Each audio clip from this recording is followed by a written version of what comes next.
The Talmud, the Steinsaltz edition. This is published by Random House, and it was the first time a major American publisher agreed to publish the Talmud, which is our major communal conversation about Jewish law, spanning the early centuries before the Common Era, all the way up into the 5th century of the Common Era. Just yesterday, Adin Steinsaltz passed away. And I want to celebrate his life and honor his memory with you. Adin Steinsaltz was born in Jerusalem in I want to make sure I get my years right. Let's see, I think it's 34. Let me check. No, 1937.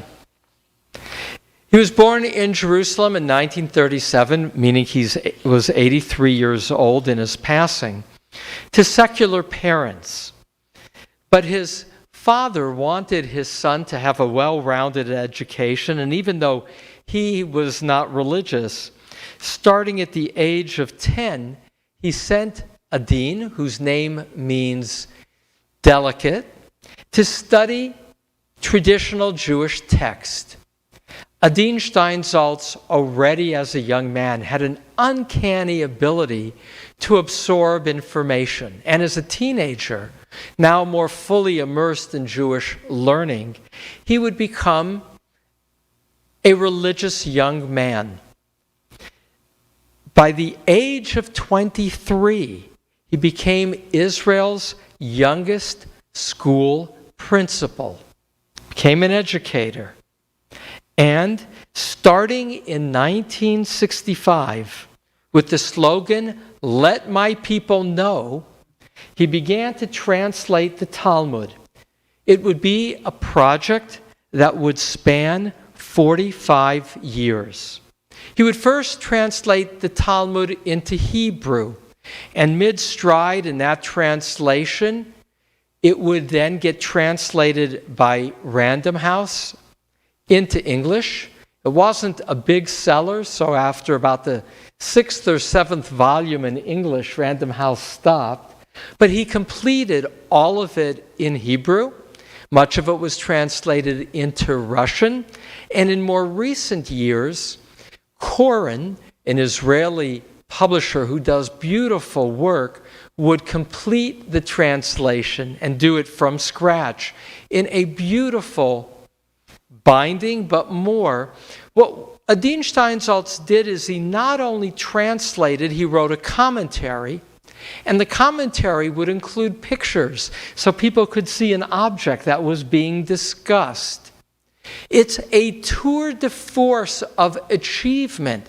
Mind you, the Talmud is 63 volumes. If you study one folio, that's 2 pages a day, it takes 7.5 years just to read it. So you can imagine, in his case, translating and writing a commentary was his life's work. He also managed to write 60 other books on Jewish mysticism, philosophy, commentary to the Bible, to open a high school in Jerusalem that's considered a prestigious place of learning that he visited regularly, to create a system of Jewish learning in the former Soviet Republic, and to regularly teach in Jerusalem. I did have the privilege to find myself the end of Shabbat at Havdalah in the neighborhood where Adin Steinsaltz lived, finding myself next to Adin Steinsaltz. So as he was walking, leaving Havdalah, I said to him one evening, maybe 12 years ago, I said, "I would love a conversation with you." To which he replied, and it was just the two of us walking through the streets at night. He said, if I had time for a conversation with everybody, I wouldn't have time to do my work. So I said to him, but I would still like a conversation with you. How can I contact you? And he said, my phone number is in the phone book. Call me. So I did. I called him, and he told me that he taught in his institute on Thursday nights, and I could come to the institute. So I did, and came to the class, but I found that there was only like 6 students in this class. And he was mumbling. He was hard to understand in his teaching. But right after class, I said, can I sit and talk to you? So he said, all right, come into my office. And he then began to interview me. But I wanted to interview him. So I said to him, wait, can I ask you a question or two? And he says, a lot of people are afraid of me. And he said, I know I can be a little bit harsh sometimes, but know that I am well named. Adin. In fact, I'm very shy. So that's my context for our conversation, and then continued to interview me. And when I told him I was a conservative rabbi, as an Orthodox rabbi in Israel, I didn't know how that would be received. He said, I've admired those conservative rabbis who've taught their congregants well. I know of one synagogue I once was in, New Jersey, where the rabbi would find the expertise of congregants and have them teach their expertise and how it would apply to the parsha. When you go back to your congregation, that's what you should consider doing. And in fact, I took his advice to heart. The last time I saw him was about 6-7 years ago. I was in Stockholm, Sweden, and he was teaching there, and I smile. He was a very small man with this enormous productivity and inspiring wisdom. But he could be physically a bit like a curmudgeon, very much a scholar, a little bent over and short, with a scraggly beard, with a sharp tongue. I remember in Stockholm he said to his crowd at some point, well, in Sweden you have no sense of humor, which of course meant that they looked at each other, not being happy with that comment.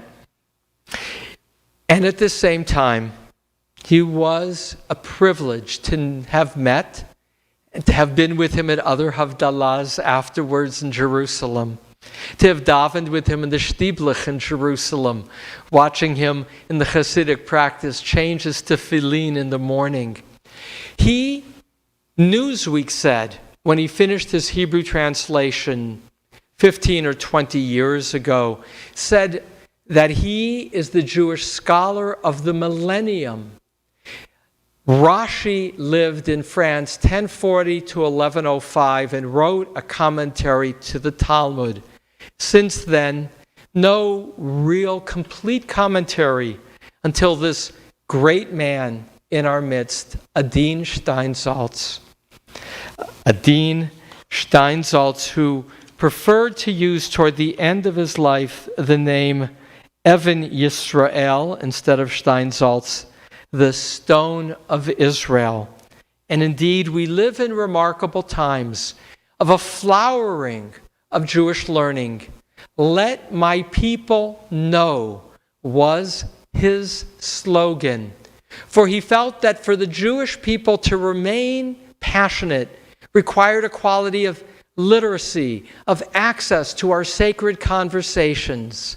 He, more than anybody in our lifetime, opened the Talmud to us, to so many, and has enabled us to join the conversation across generations.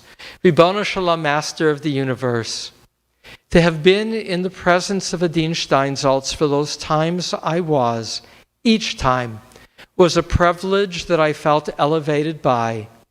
But all of us are elevated by his writings, both the translation of the Talmud, but his other translations and writings on Jewish mysticism, conversations. May we continue to engage him through his writings. In doing so, we will be elevated.